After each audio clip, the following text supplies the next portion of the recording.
Yeah, sometimes people ask me, whether I had a target audience and whether I had a plan or some kind of a strategy. I mean, there was none, is a short, blunt answer. Now, what tended to happen was mostly young people came to my lectures or classes and events. And that's because I spoke English. And if you go back 20, 30 years, I mean, there were less articulate, if you like. I don't want to say I'm charismatic, but there were less people around who kind of attracted the attention of younger people. I mean, they were used to boring sermons and people who didn't speak very good English or this kind of stuff, very ethnically focused kind of mosques and so on.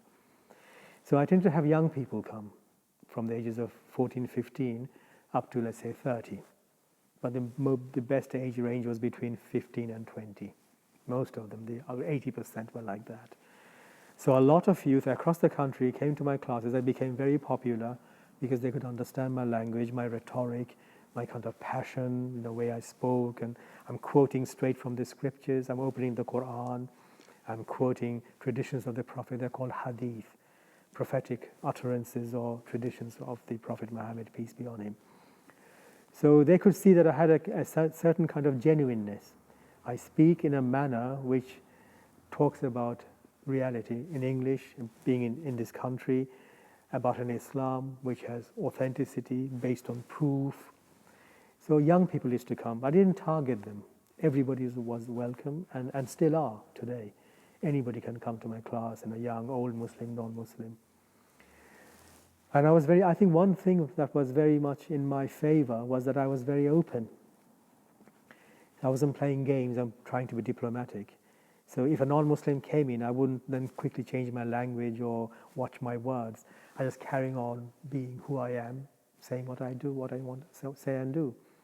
So people found that honesty, although it might have been crude and might have been offensive even, or insulting to some people, it certainly was not wise. It certainly wasn't Islamically more sound. But I was open. So if you came to my class in those days as a non-Muslim, I would have been there bad-mouthing the non-Muslims perhaps, saying, oh, they're dirty, or they are cursed, or God will put them in hell, whatever. So I wouldn't quite change my tone and language and content because of others might think I'm good or bad. It's almost defined, saying, this is religion, this is Islam. So people felt it's the real stuff, I'm brave. So I think I didn't devise it, it's just me. I didn't try to do that because it's a good tactic, a way to snare people. I'm just being me.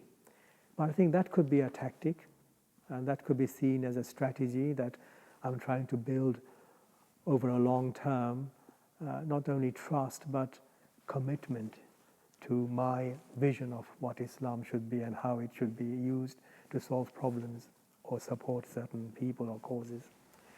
So no, I didn't have any plan. I didn't have any target audience, but I had a lot of young people come.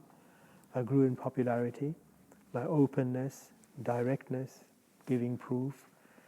And because I'm teaching in a manner which most mosques lacked, and still do to a large extent, and sometimes they are unable to do the things the way I had done, and many people now do because they self-empower themselves.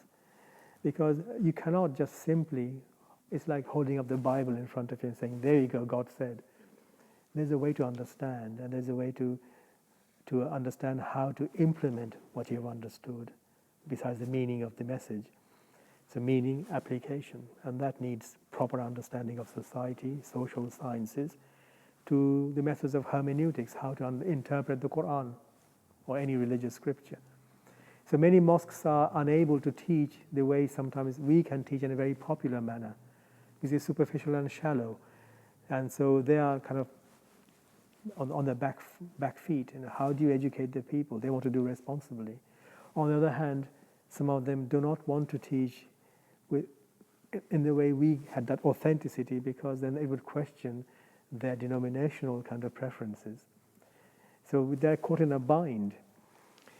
So a long answer to a short question, did I have a plan? No, I didn't. I had a vision, an ambition and a vision. The vision is Islamic State, where Islam will dominate. And you find this language even now on the internet, on social media, Facebook, what have you.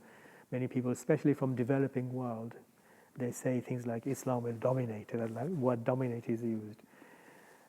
Because they felt persecuted or cheated. You colonized, you left us in a state we couldn't develop. Now it's through trade and what have you. You are controlling by proxy our people and our resources. There is some truth in that, obviously. So you have that problem of self-empowerment. So the people, young people, they felt they were self-empowered. They were now in touch with the real thing, the way Islam used to be during the time of the Prophet, peace be on him, and the way the disciples had followed it, which was not quite the way people were being enthused in mosques with traditional teaching. Yeah. So no, I didn't have a plan. I didn't have a tactic. I wanted to help Muslims. I wanted people to become Muslims. I wanted people to be better Muslims and then support Muslim causes.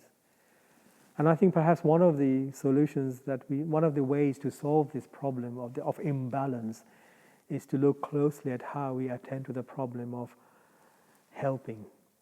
The problem of helping meaning sometimes we get easily drawn into playing the victim, as if we are the only victims. But a true heart, which is moved by faith at least, or common sense of humanity, should want to support, because regardless of whether you're Muslim, non-Muslim, black or white, whether you're Nigerian or Pakistani, as a human being. So not to play the victim card all the time, and then why won't you feel as moved to support others who are part of your brothers and sisters in humanity?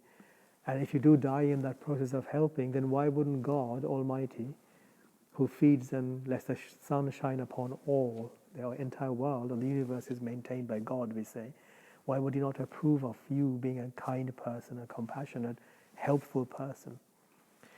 So I think sometimes that is a problem, that we are too narrowly focused. We had been, and we kind of saw ourselves as a victim all the time. And it's not true. There are many other victims. And just to finish on that point, like in Britain, for example, I know there are other communities who suffer discrimination and name-calling, or not being welcome as much. It's not just blacks or browns or Asians or Muslims. One of them would be the traveller community. Now you can find genuine kind of reasons why some people do not like them as much, or don't want to like them as much, or don't want to welcome them as much. On the other hand, the traveller communities also suffer discrimination and sidelining and being not welcome, which is so much more than many Muslims actually feel. That's my experience. So the hostility, that kind of distancing and so on. So sometimes I think we are blind to the suffering of others and too much egocentric, So maybe I was like that. Part of the tactic or the strategy was to focus Muslims on Muslim suffering. So I went on about Jerusalem being holy, and it shouldn't be in the occupation of those people, meaning the Jews, of course. There's a lot of anti-Semitism involved in this. But on the other hand, why aren't I talking about Brazil for a country? And I knew always about the Brazilian street kids and the suffering they go through. Why don't we talk about them? Just because I'm Bangladeshi or British, I don't connect at a human level with Brazilian street kids. Are they suffering any less? What about those kids in Cambodia? But it's always us, Muslims. And of course, then I found amongst us, many Muslims in Britain are of Southeast Asian origin. About 60% of UK Muslims are from Pakistan, India, Bangladesh. Yeah, most of them all the time will highlight Kashmir because they happen to be from there. Why don't you talk about the Chinese Muslims or a Muslim in other part of in Africa, whole of Africa? So these things are something endemic amongst us that we always want to prefer and hold aloft.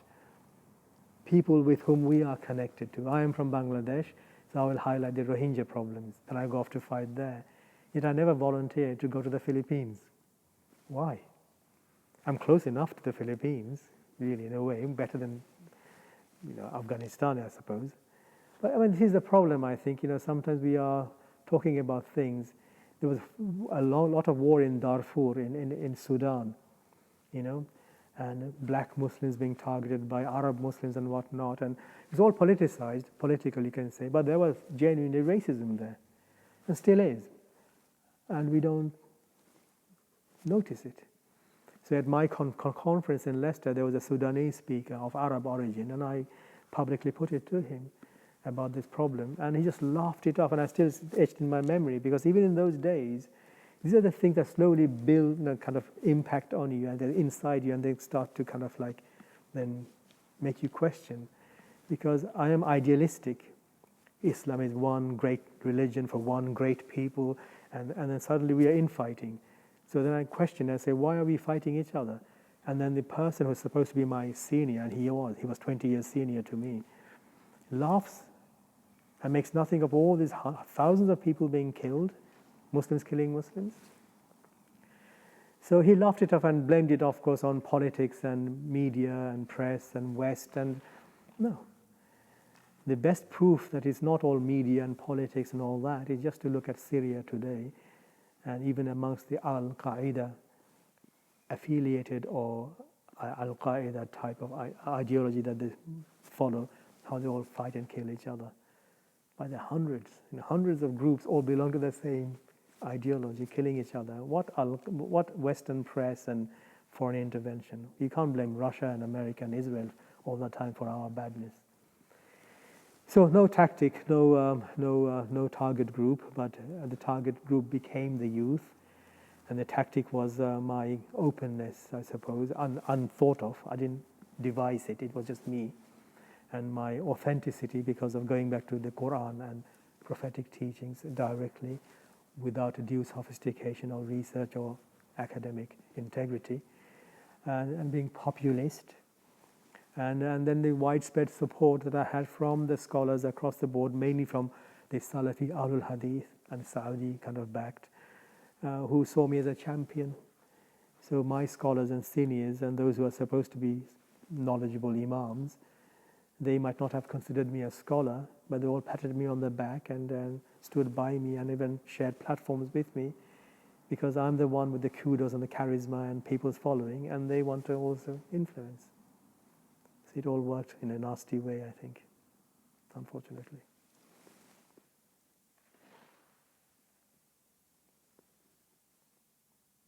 Very frank answers.